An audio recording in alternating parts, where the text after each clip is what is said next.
Imagine being persecuted because of your beliefs and still not losing faith. That's what the Holy Prophet ﷺ did because of his extreme love for Allah the Almighty. Yes, today we're going to talk about this and a lot more in this week's episode.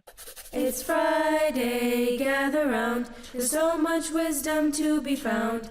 Each week we unite to see our Khalifa shining bright. Each time he guides the way, teaching us new things each day. Like a fountain, knowledge springs. Allah's praises it will sing. So kids, come on round. Here our friendships will be found. Each time Huzoor guides the way, we learn new things every day. A source of love, pure and clear. With every word we draw near. Each week we unite to see our Khalifa shining bright. To see our Khalifa shining bright. Assalamu alaikum rahmatullah. Welcome to another episode of Friday Sermon for Kids. Today I'm joined with my esteemed panelists Saim and Arib. So I want to hear from you guys. How are you guys doing today? Alhamdulillah, I'm doing well, and I'm excited for today's discussion. Alhamdulillah, I'm also doing well, and I'm super excited for today's discussion. That's good to know. So I wanted to ask you guys, what do you guys remember from this week's sermon? I remember that Huzoor spoke about that the Holy Prophet ﷺ went through difficulties but still showed courage throughout his lifetime. And those difficulties came because he wanted to preach the oneness of God. Exactly. The Holy Prophet, peace and blessings be upon him, endured all of those difficulties just to preach the oneness of God Almighty. We'll get into that and more, but first, let's watch a clip from this week's Friday sermon.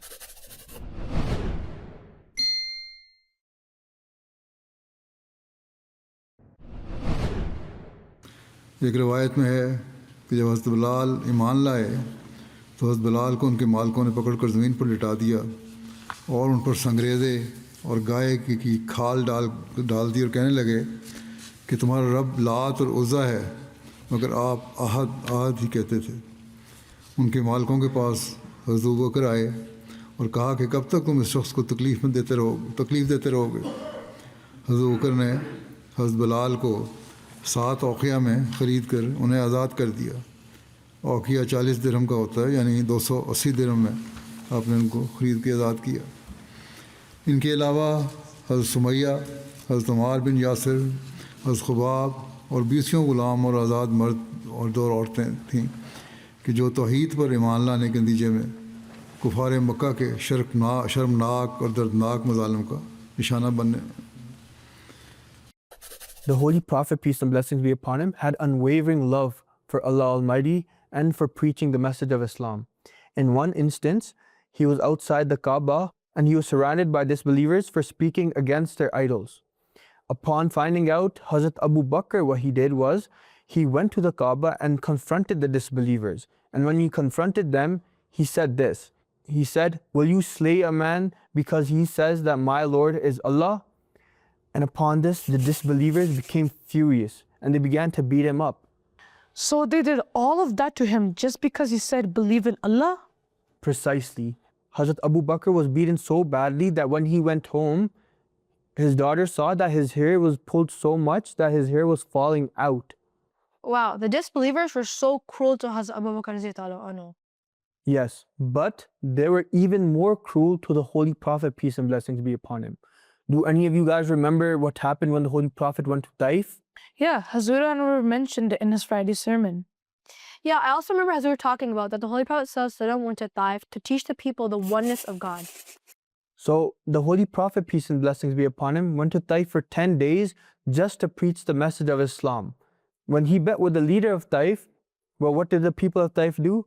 The people of Taif abused him and they mocked him and they made fun of him for his belief. And in fact, one of the leaders got a bunch of troublemakers together to go after the Holy Prophet, peace and blessings be upon him, and push him out of the city. And what they did was that for 3 miles, these people, these disbelievers, were throwing rocks at the Holy Prophet ﷺ until he was covered in blood.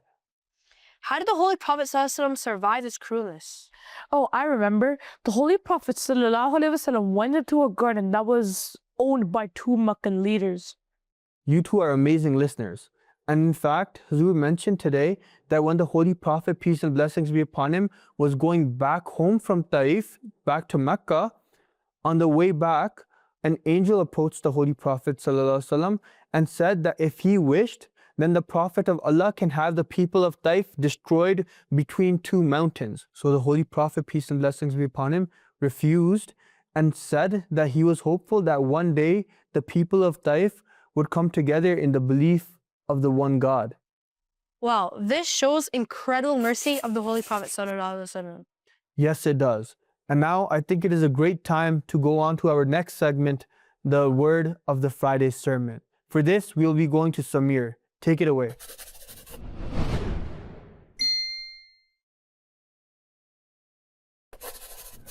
Jazakallah, guys. This week's word of the sermon is zulm. Zulm is an Arabic word and it is translated as injustice, wrongdoing, or oppression. Huzoor, may Allah be his helper, used this word in this week's sermon to describe how the Holy Prophet ﷺ showed courage in establishing the unity of God despite facing oppression from the disbelievers. Hope this helps. Back over to you guys. Jazakallah, Samir. Thank you for explaining the word of the sermon. I hope we all remember this word going forth. And now let's get back into our discussion. Do any of you remember which other companion was mentioned in this week's Friday sermon? I remember it was Hazrat Bilal Raziyallahu Ta'ala Anhu. You are absolutely right. Hazrat Bilal Raziyallahu Ta'ala Anhu was severely tortured by the enemies of Islam. And in fact, what they would do is they would make him lie on hot sand and make him praise their idols. And to this, what Hazrat Bilal would do is amazing. He would always refuse. He would always utter a certain set of words. And this leads us to our next segment, the question of the Friday sermon. So we asked this question on social media as well. Now I'm going to ask you too. What word did Hazrat Bilal repeat while being tortured? A. Allahu Akbar. B. Ahad Ahad. C. Subhanallah. Or D. Alhamdulillah. I think it's B. Ahad Ahad. Same, I think it's B. Ahad Ahad. You guys are so smart. You guys both got that right. Even through all that pain, Hazrat Bilal Raziyallahu Ta'ala Anhu kept repeating Ahad Ahad, meaning God is one. And for our viewers at home, 44% of you got that right as well. And if you want to participate in these questions, you can follow us on social media. Now, let's get back into our discussion. Huzoor mentioned that even during difficult times like battles, the Holy Prophet, peace and blessings be upon him, would always defend the unity of Allah. Huzoor narrated an incident from the Battle of Uhud. In this incident, what happened was that the Muslims were in danger and the Holy Prophet, peace and blessings be upon him, had told him to stay silent. And when Abu Sufyan and the disbelievers started praising their idols, then to this, the Holy Prophet, peace and blessings be upon him, did not hesitate at all. And he told the Muslims to proclaim that there's only one God and that he has no helper. This shows how much importance the Holy Prophet, peace and blessings be upon him, gave in upholding the values of Tawheed. Huzoor in this week's Friday sermon also says that in today's world, even the Muslims are becoming like atheists. And why does he say this? He says this because they do not truly understand the teachings of the Holy Prophet, peace and blessings be upon him. And Huzoor says that until one does not understand the teachings of the Holy Prophet, he cannot truly understand the unity of God. So Huzoor continued to mention that if we want to learn about the true unity of God, we must turn to the example of the Holy Prophet, peace and blessings be upon him, and ponder upon it and learn as much as we can about his life. And by doing this, we will truly learn about the unity of God Almighty. In the end, Huzoor mentioned to us Ahmadis that we should pray that we be at the forefront of establishing unity of God. And then he also urged that we pray for the rest of the Muslim world that they too understand the true unity of God so that they may be saved. And following this, Huzoor mentioned that he would lead the janazah of Zikrullah Ayuba Sahib, who was a missionary in Nigeria. So with this, we conclude this episode. And remember that this episode is not a substitute for the actual Friday sermon. So if you haven't had the chance to watch it already, make sure to watch it. And again, until next time, Khuda Hafiz. It's Friday, gather round. There's so much wisdom to be found. Each week we unite to see our Khalifa shining bright. Each time he guides the way, teaching us new things each day. Like a fountain, knowledge springs. Allah's praises it will sing. So kids, come on round. Here our friendships will be found. Each time Huzoor guides the way, we learn new things every day. A source of love, pure and clear. With every word we draw near. Each week we unite to see our Khalifa shining bright. To see our Khalifa shining bright.